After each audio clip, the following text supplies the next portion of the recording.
نبی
مکرم صلی اللہ علیہ وآلہ وسلم کو جو مقام و مرتبہ عطا فرمایا وہ کسی نبی کو، کسی رسول کو، کسی پیغمبر کو عطا نہیں فرمایا، بلکہ میں یوں کہہ لوں تو بہتر ہوگا کہ دنیا میں جس کو بھی جو بھی عزت ملی وہ ہمارے پیارے نبی مکرم صلی اللہ علیہ وآلہ وسلم کی ذات گرامی کی وجہ سے ہے۔ آپ کے تصدق سے سب کچھ، چونکہ آپ کے تصدق سے ہی یہ دنیا کا وجود ہمارے سامنے ہے، تو جب اگر حدیث مبارکہ کا مفہوم ہے کہ اللہ خالق کے سما فرماتا ہے کہ اگر میں نے نبی کرم صلی اللہ علیہ وآلہ وسلم کو پیدا نہ کرنا ہوتا تو میں اپنا رب ہونا بھی ظاہر نہ کرتا، دنیا کا کچھ بھی نہ ہوتا، تو اس سے پتہ چلا کہ جو بھی کسی کو عزت، کسی کو مقام مرتبہ ملا ہے تو وہ ہمارے پیارے نبی مکرم صلی اللہ علیہ وآلہ وسلم کو ملا۔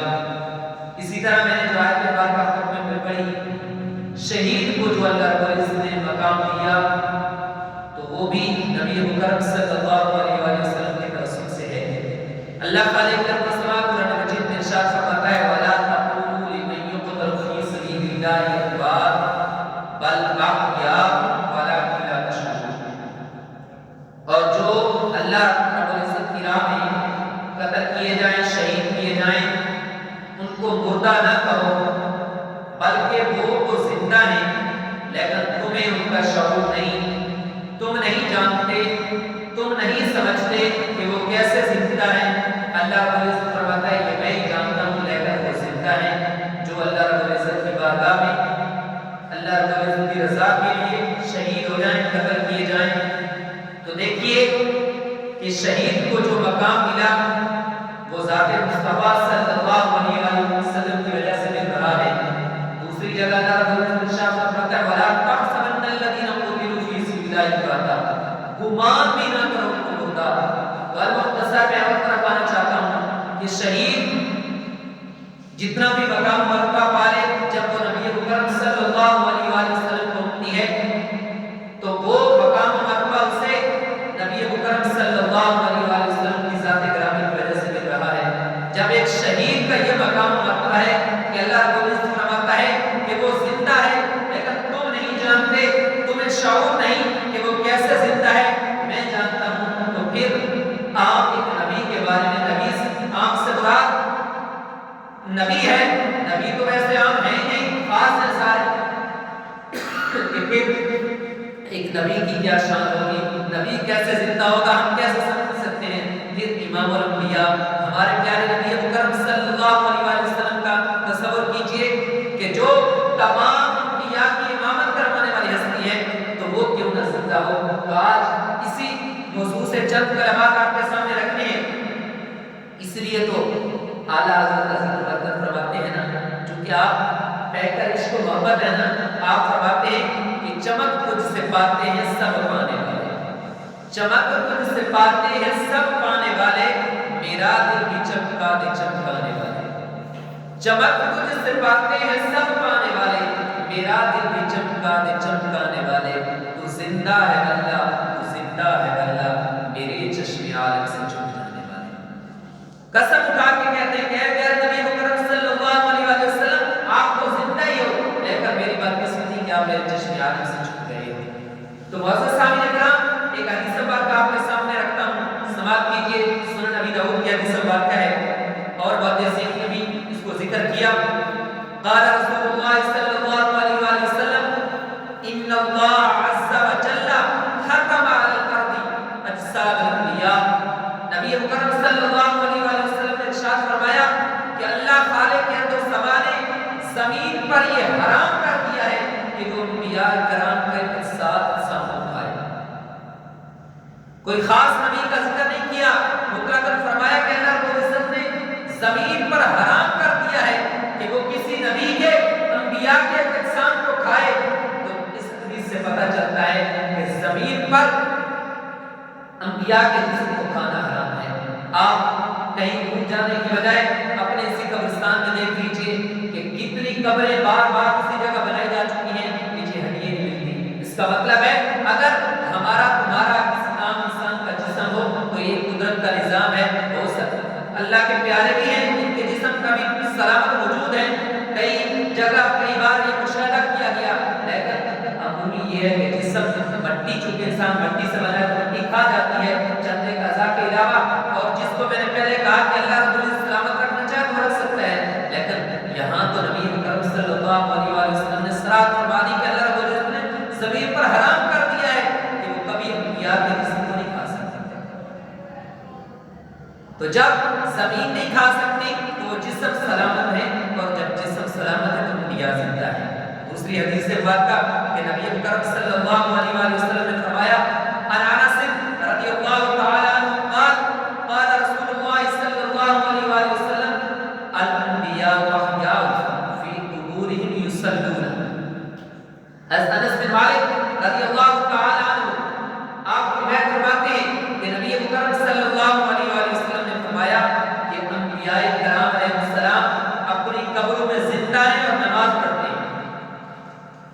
اس میں بھی کسی خاص نبی کا ذکر نہیں کیا گیا، مطلقاً فرمایا انس راوی ہے کہ فرمایا کہ انبیاء اپنی قبروں میں زندہ ہیں اور نماز پڑھتے ہیں۔ جب تمام انبیاء کی یہ شان ہے، وہ ہمارے پیارے نبی اکرم صلی اللہ علیہ وآلہ وسلم جو تمام انبیاء کے سردار ہیں، سید الانبیاء ہیں، امام الانبیاء ہیں، تو وہ کیوں نہ زندہ ہوئے۔ اور پھر واقعہ معراج میں دیکھیے نا کہ جب نبی اکرم صلی اللہ علیہ وآلہ وسلم تاریخ حدیث کی کتابوں کا مطالعہ کر کے دیکھیے کہ جب نبی اکرم صلی اللہ علیہ وآلہ وسلم نماز پڑھا رہے ہیں اور تمام نماز کی امامت کرا رہے ہیں اور تمام انبیاء پیچھے کھڑے ہیں، تو اگر زندہ ہیں تو کھڑے ہیں، زندہ نہیں تو کیسے کھڑا ہوگا انسان؟ اور پھر مختلف آسمانوں پر مختلف انبیاء کرام علیہ السلام سے حدیث کی کتاب میں موجود ہے کہ مختلف آسمانوں سے مختلف انبیاء سے حضور کی ملاقات ہوتی ہے۔ تو ملاقات کیسے ہوتی ہے؟ زندہیت ہوتی ہے۔ پھر دیکھیے ہماری نمازیں 50 سے 5 کیسے ہوئی؟ اگر معاذ اللہ نبی زندہ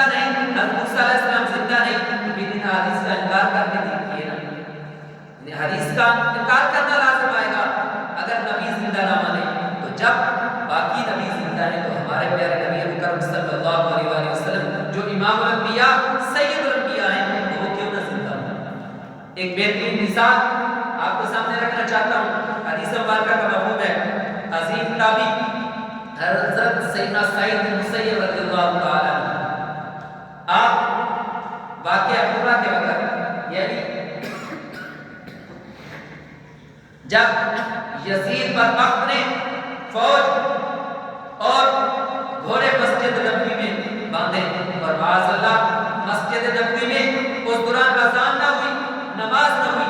حضرت سعید بن مسیب رضی اللہ تعالی عنہ فرماتے ہیں تابعی عظیم تابعی ہیں آپ فرماتے ہیں کہ اس دوران میں روزہ رسول میں تھا اور حضور صلی اللہ علیہ وسلم کی قبر انور کے ساتھ تھا. مجھے یہ نہیں معلوم کہ باہر کیا ہو رہا ہے چونکہ میں ایک دیوانہ بنا ہوا تھا. مجھے دنیا کا باہر نہیں پتا کہ دنیا باہر کیا کر رہی ہے لیکن میں آپ کو یہ بتا سکتا ہوں کہ اس وقت روزہ رسول پر کیا ہو رہا ہے.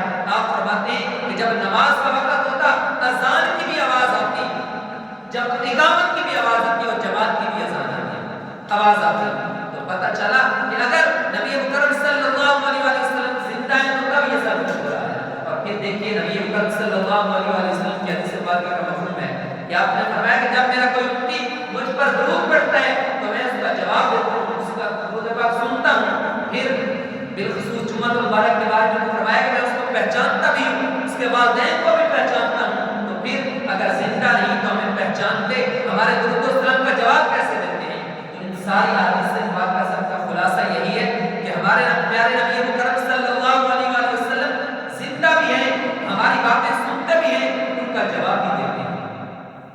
معزز سامعین کرام ایک اور واقعہ آپ کے سامنے رکھ کی اجازت چاہوں گا. ایک عراقی کا واقعہ اللہ رب العزت کے قرآن مجید وَلَوْ أَنَّهُمْ إِذْ ظَلَمُوا أَنفُسَهُمْ جَاءُوكَ فَاسْتَغْفَرُوا اللَّهَ وَاسْتَغْفَرَ لَهُمُ الرَّسُولُ لَوَجَدُوا اللَّهَ تَوَّابًا رَحِيمًا. اس آیت مبارکہ کے بعد مفسرین اعظام نے لکھا کہ ایک عربی نبی مکرم صلی اللہ علیہ وسلم کی ظاہری پردہ فرمانے کے 3 دن بعد صحابہ کرام کی بارگاہ میں حاضر ہوتا ہے اور عرض کرتا ہے اے پیارے صحابہ نبی مکرم صلی اللہ علیہ وسلم کہاں ہیں. میں ان کی زیارت کرنے آیا ہوں صحابی کا شرف حاصل کرنے آیا ہوں تو اب وہ کہاں ہیں میں ان کی زیارت کروں. تو صحابہ کرام جو پہلے اتنے غمگین تھے انہوں نے المختصر اس آنے والے عراقی کو بتایا کہ 3 دن پہلے سے نبی مکرم صلی اللہ علیہ وسلم کا تو اس دنیا سے بظاہر پردہ ہو چکا ہے. تو وہ عربی کہتا ہے کہ مجھے روزہ رسول پر نبی مکرم صلی اللہ علیہ وسلم کے قبر انور کے پاس لے جاؤ. صحابہ کرام لے گئے. وہ رو کے گڑ گڑا کے عرض کرتا ہے یا رسول اللہ صلی اللہ علیہ وسلم میں تو حاضر خدمت ہوا تھا کہ آپ کی زیارت کر کے اپنا پلہ گناہوں سے پاک کر لوں اپنی بخشش کروا لوں اپنے آپ کو صحابی ہونے کا شرف حاصل دلوا لوں لیکن آپ کو اس دنیا سے پردہ فرما دیں. اپنے سر میں مٹی ڈالتا ہے زاروں قطع روتا ہے اور عرض کرتا ہے یا رسول اللہ صلی اللہ علیہ وسلم اب میں کیا کروں. تو روزہ انور سے قبر مبارک سے آواز آتی ہے اے نبی جا تیری بخشش ہو گئی ہے جا تیری بخشش ہو گئی ہے جا تیری بخشش ہو گئی ہے. تو 3 دن ہو گئے بظاہر اس دنیا سے پردہ فرمائے. میں پہلے سعید بن مسیب کا 61 ہجری کا واقعہ آپ کے سامنے رکھ چکا. یہ 3 دن بعد کی بات ہے.